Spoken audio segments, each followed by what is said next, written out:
Hello there, everyone. Welcome to Coffee Time Career Chat with Patricia Hayes. Super excited to be here, of course, and always. And guess what? You are getting a new networking coffee chat. So excited about that because apparently there was a little video I did a couple of weeks ago that apparently struck a nerve with some folks. So we're going to follow back up on that. But back to introductions. Again, my name is Patricia Hayes. I am an executive advisor and career empowerment coach, an authentic networking strategist. All those things mean I love working with people who are ready to take their careers and their businesses to the next level and to do it in a very thoughtful and purposeful way, authentically, right? That is aligned with their core values and just to really excel at the next level. So if that is you and you are serious about your growth, then, hit me up in the DMs. Let's see if we can have a conversation about what it might look like to support you in private one-to-one coaching. I have to lay that out there because I am the worst at remembering to do that up front. Or at the end, I should say. I had to do it up front because I'm bad about remembering at the end. But today, like I said, we're talking about fixing your negative networking mindset. And it came up because it was one of those weeks, I don't remember what happened, but it's one of those things where people often are just like, oh my God, I hate networking is such a pain. It's a chore.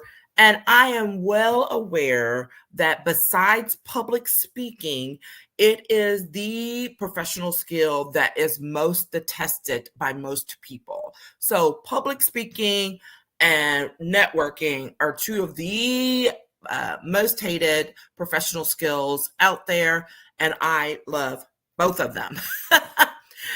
But I'm going to explain and talk a little bit about that because just because I love it doesn't mean I love everything about both of them, because I don't.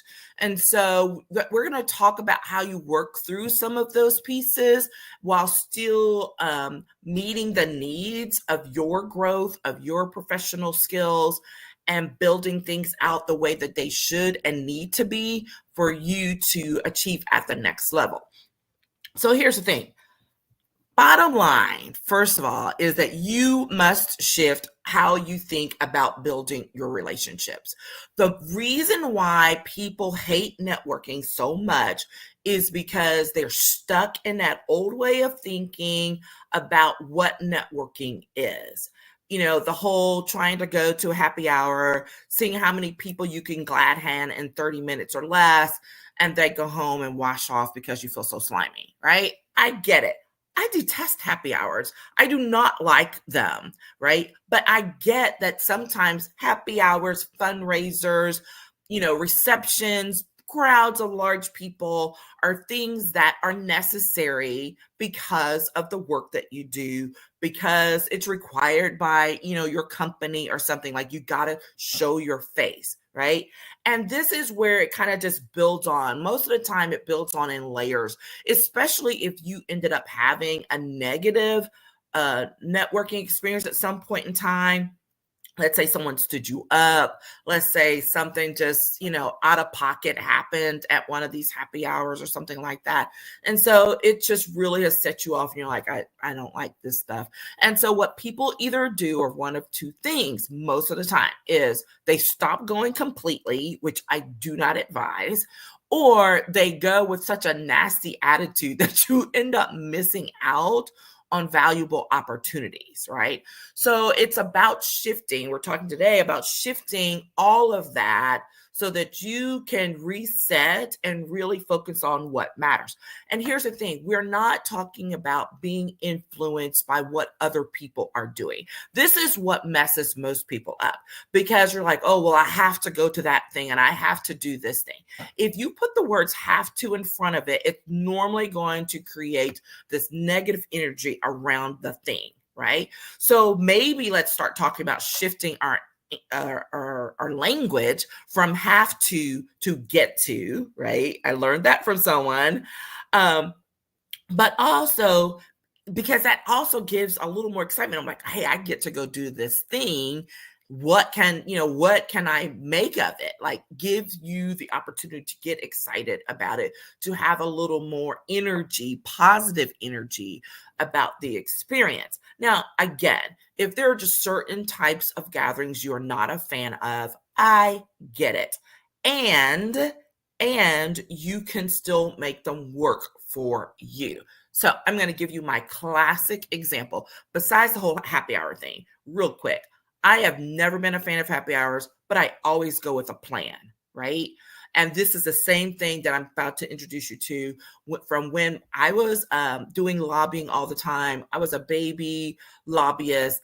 And so that meant I was low man on the totem pole, and I got to go to the fundraisers and the glad handing receptions that, my boss or the other folks senior to me did not want to go to or didn't have time to, but someone needed to show up. So there I was, showing up with check in hand, the thing I always felt the slimiest about, to go shake the hand of whatever legislative official or elected official, and go represent our company and handing over that check, right? And I hated it, but it was part of the job, bottom line, right? You can love your job, and there are pieces of it that you still hate. That was my least favorite thing. So I had to learn how to get over that and how to show up, not just for the job, but for myself. So I would always go with a little, it might be on a little note card, maybe saved as a note in my phone, of like 3 things that I needed to accomplish at that thing. Always assuming handing over the check. So that did not count, right? Going to hand over the check was an automatic. But what other 3 things could I accomplish while I was there? And so that might mean, hey, keep a lookout for person A, because we're working on that piece of legislation, and I have some questions for them, and maybe I'll get a chance to ask them about it in this informal setting.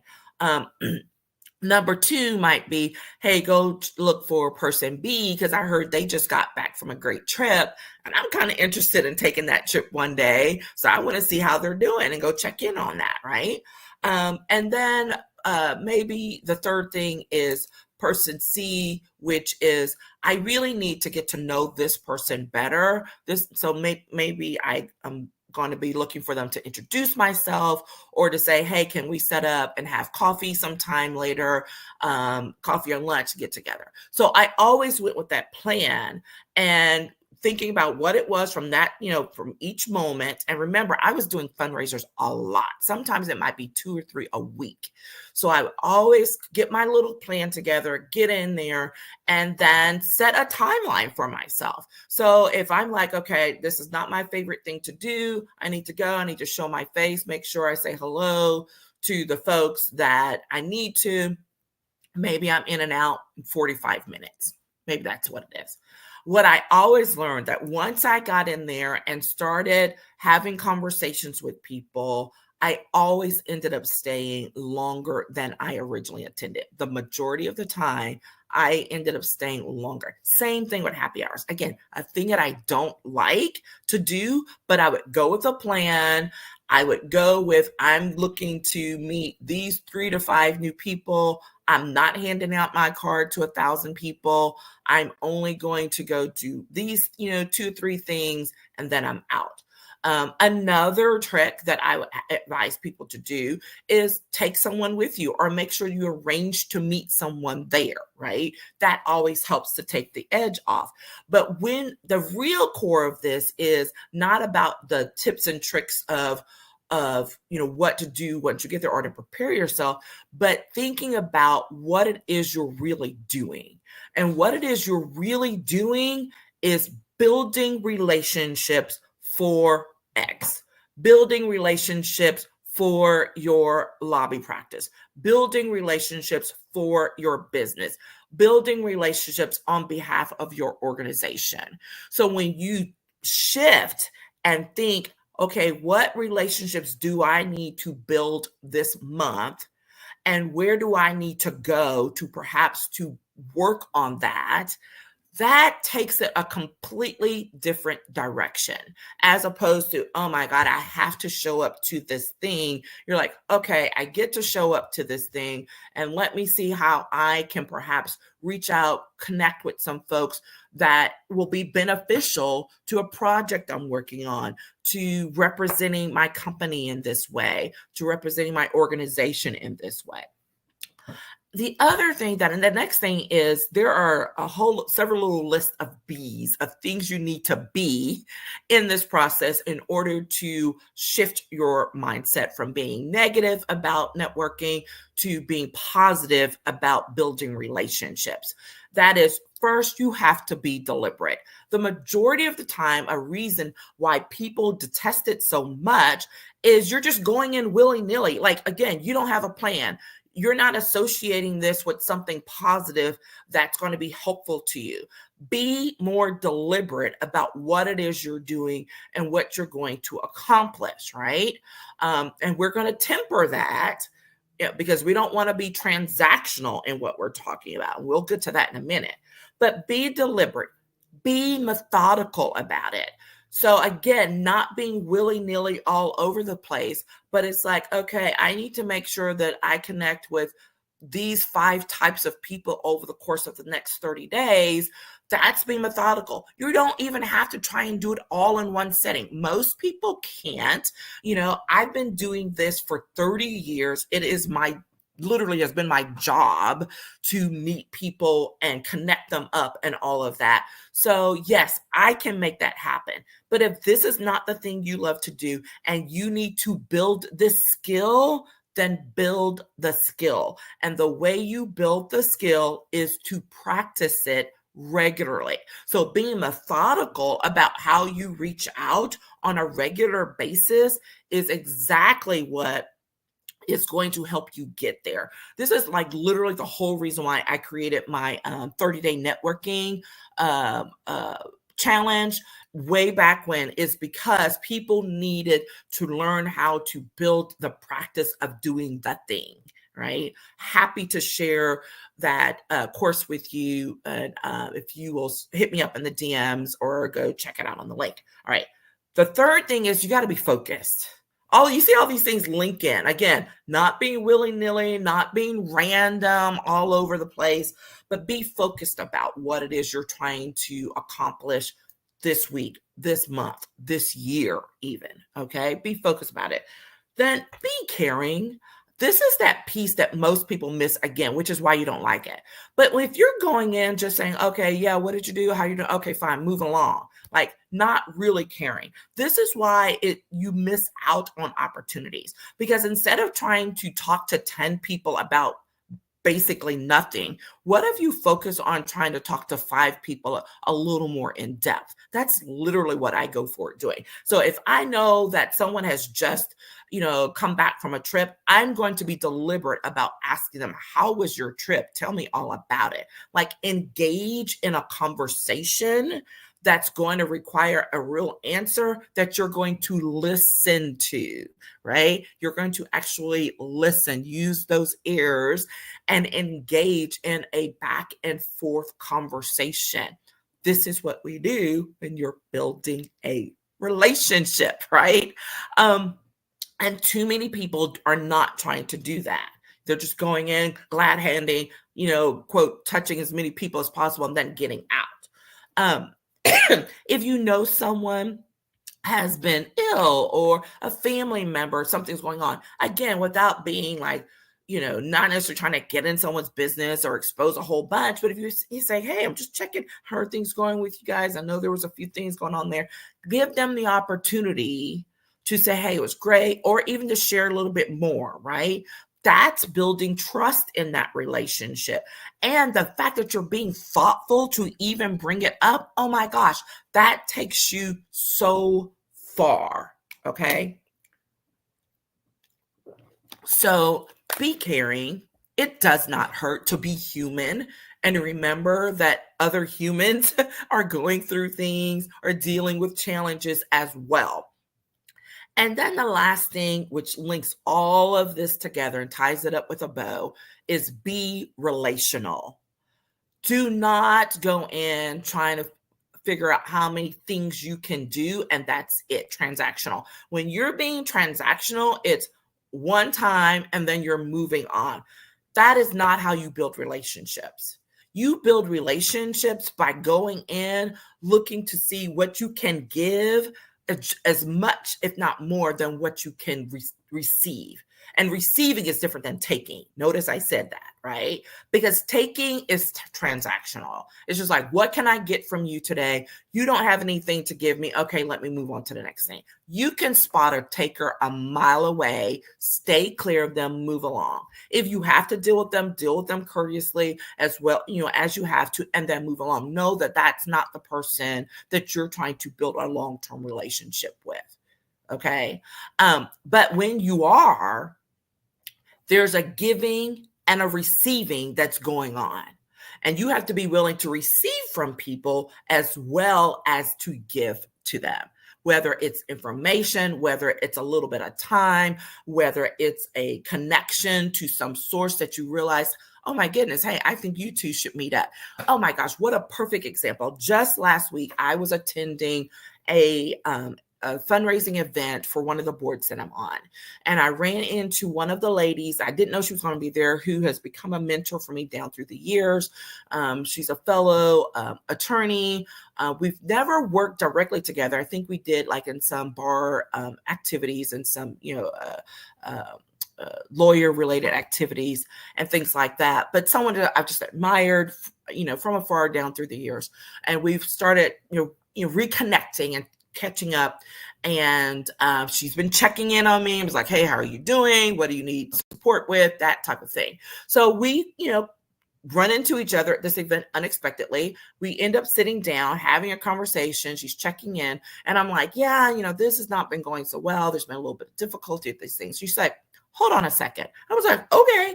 She disappears, and she comes back with this person who does work with one of the organizations I was saying I was kind of like having a difficult time breaking into. And she facilitates this conversation on the spot. Didn't ask her to do it. She reckoned, she was listening. She heard, she knew that this person, that someone was there. She's like, let me go get them. And now we're going to have this conversation. I made a whole brand new contact and relationship that I wasn't even trying to at that point in time. That's what happens when you build relationships. People will offer to help and do things for you that you didn't even know was a possibility. As well as if you are willing to do the same, whether it's for that person or if you're passing it forward to someone else. This is how that cycle of trust and authenticity and purpose gets all tied up, because you are nurturing your professional network in a way that supports itself and helps to grow it moving forward. And what does that do? It helps you to grow as a professional. You become someone who's trusted, who people say, hey, this person will follow up. They're good people. They've done what they've said. They will connect you up with folks if they're able to, all of that. And not at some huge, huge level. Again, that was literally my job for decades. It doesn't have to be at that level, but it does have to be at the level that's going to challenge you and require you to move forward and take some chances, do some things that are not comfortable, right? But that are going to be beneficial to you and your professional growth in the long term, all right? So those are those 5 things you have to be. And just really honing in on that last thing, that the difference maker is putting relationships over transactions, period. Look out for your people. That is a skill. That is not something people automatically know to do. You do have to learn it. You do have to be aware of what's going on around you, of knowing when people have needs that might need to be filled, of knowing when there's like, okay, there's something going on, I'm not quite sure, and being able, like, it requires work. Go figure. Just like it requires work in your personal relationships, it requires effort in your professional relationships. Okay? You are building something of value. Act like it. Act like you are building something that is valuable to you and how you want to be and how you want to be seen in the world moving forward. Act like it. Yeah, y'all know I'm about to get on my soapbox, right? And that's the thing that's why I'm so passionate about it, because so many times people are letting things go by the wayside simply because maybe they're being lazy, maybe they're scared, and it makes them really uncomfortable. Well, if you truly want to grow in your career, in your profession, in your business, you are going to have to do some things that are going to make you uncomfortable, that make you a little scared, right? And that are challenging to you. That's what growth is all about. Facing those things head on, saying, okay, I may not know what I'm doing. I may get some things wrong in the process, but I'm going to make the effort. That is what matters. Just shift in mindset alone. It will take you so many places. It is so powerful. All right, there I am. I could keep going on this, you all, but I'm not, because I think that's really going to give you some things to think about, to reflect on this week when it gets to fixing this negative networking mindset. And I would love to hear from you, what that has brought up for you. First of all, I'd love to hear that, to what you've identified as some challenges or some things you might need to work on. What are those areas that you need to work on in order to be able to nurture your relationships at the next level? I would love to hear about that from you. And if this is something that you truly are like, you know what, this is not my strength, I do need help to make this better and to be better at it, absolutely hit me up in the DMs, email me, because we can either get you started on one of the challenges or one of the mini courses, if that's what works for you. But if you are really ready to dig in at a deeper level, that means it may be time and for you to engage in some private coaching and do some things one-on-one, whether it's a strategic power hour, but probably to get into some depth, maybe it's a VIP intensive or day, and where we can really do things from addressing those mindset issues, identifying those fears and challenges, and then building out what your network looks like right now to what you want it to look like, and what are the steps, what are the strategies you need to implement to get it there. Okay, we can do that, and I am here for that purpose. Okay, all right, fantastic, everyone. This has been great, super excited. Let me hear from you. Look forward to talking with you again soon. Take care and have a fantastic week. Bye.